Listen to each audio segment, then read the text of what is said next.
So hi everybody, this is your stay-at-home grandma, and I'm just coming in to tell you I'm okay. I went to the dentist and got my teeth filled. Well, the bottom part. They didn't do the upper part. So I just got a lot of, and I'm exhausted.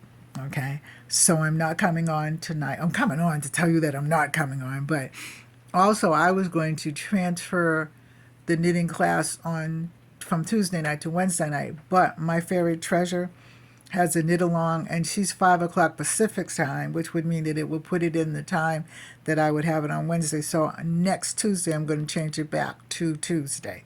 Just letting you know I'm all right and everything like that. I just had to come in and tell you that.